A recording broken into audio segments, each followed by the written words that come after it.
بسم اللہ الرحمن الرحیم۔ حضرت زید بن حارثہ رضی اللہ عنہ زمانہ جاہلیت میں اپنی والدہ کے ساتھ ننیال جا رہے تھے۔ بنو قیس نے وہ قافلہ لوٹا جس میں حضرت زید بھی تھے اور ان کو مکہ میں لا کر بیچ دیا۔ حکیم بن حزام نے اپنی پھوپھی سیدہ خدیجہ الکبریٰ کے لیے خرید لیا۔ جب سیدہ خدیجہ کا نکاح نبی علیہ السلام سے ہوا تو انہوں نے زید رضی اللہ عنہ کو نبی صلی اللہ علیہ وآلہ وسلم کی خدمت میں بطور ہدیہ پیش کیا۔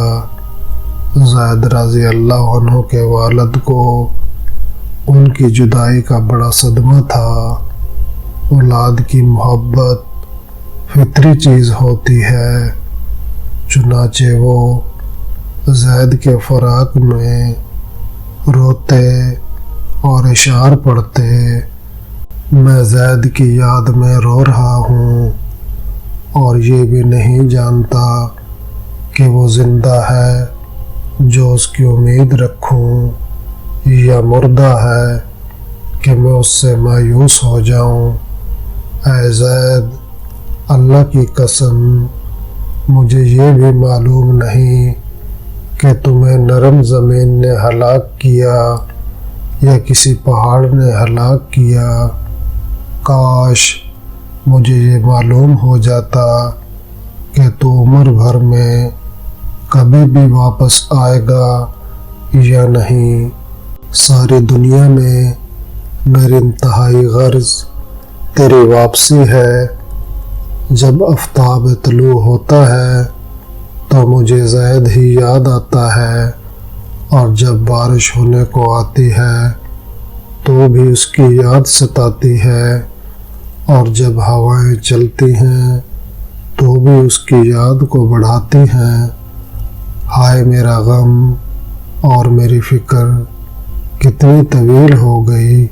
میں اس کی تلاش میں تیز رفتار اونٹ کو کام میں لاؤں گا اور ساری دنیا کا چکر لگانے سے باز نہیں آؤں گا۔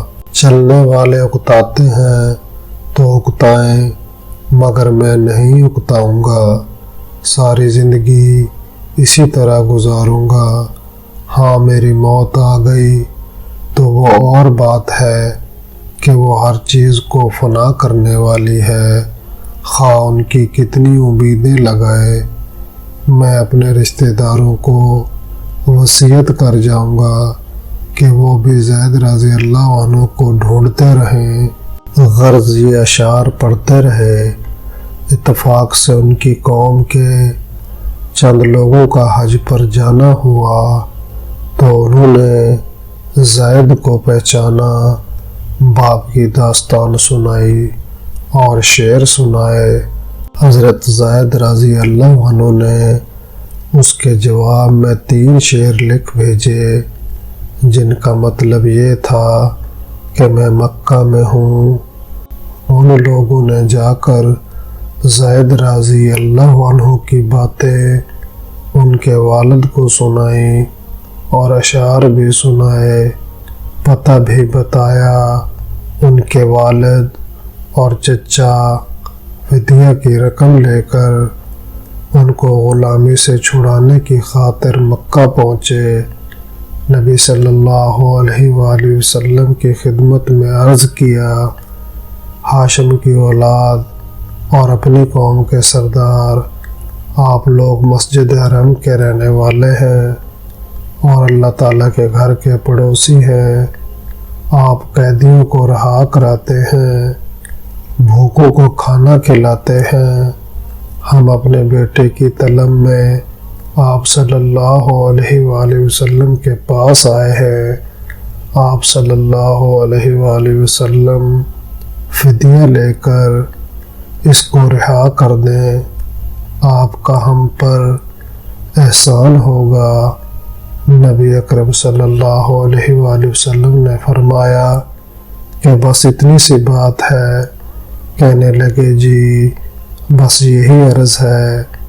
نبی اکرم صلی اللہ علیہ وآلہ وسلم نے فرمایا اس کو بلا لو اور پوچھ لو، اگر وہ تمہارے ساتھ جانا چاہے تو بغیر فدیہ کے تمہاری نظر ہے، اور اگر وہ نہ جانا چاہے تو میں ایسے شخص پر جبر نہیں کرنا چاہتا جو خود نہ جانا چاہتا ہو۔ انہوں نے کہا کہ آپ نے استحقاق سے زیادہ ہم پر کرم کیا، یہ بات بخوشی منظور ہے۔ حضرت زید رضی اللہ عنہ بلائے گئے۔ نبی علیہ السلام نے فرمایا تم ان کو پہچانتے ہو؟ عرض کیا جی ہاں، یہ میرے باپ ہیں اور یہ میرے چچا۔ نبی علیہ السلام نے فرمایا کہ میرا حال بھی تمہیں معلوم ہے، اب تم کو اختیار ہے کہ میرے پاس رہنا چاہو تو رہو، اور ان کے ساتھ جانا چاہتے ہو تو اجازت ہے۔ حضرت زید نے عرض کیا کہ یا رسول اللہ صلی اللہ علیہ وآلہ وسلم، میں آپ کے مقابلے میں بھلا کس کو پسند کر سکتا ہوں؟ آپ میرے لیے باپ کی جگہ بھی ہیں اور چچا کی جگہ بھی۔ ان دونوں باپ چچا نے سمجھایا کہ زید آزادی پر غلامی کو ترجیح دے رہے ہو، باپ اور چچا سب گھر والوں کے مقابلے میں غلام رہنے کو پسند کرتے ہو۔ حضرت زید رضی اللہ عنہ نے کہا کہ ہاں، میں نے آپ صلی اللہ علیہ وآلہ وسلم میں ایسی بات دیکھی ہے کہ اس کے مقابلے میں کوئی چیز پسند نہیں کر سکتا۔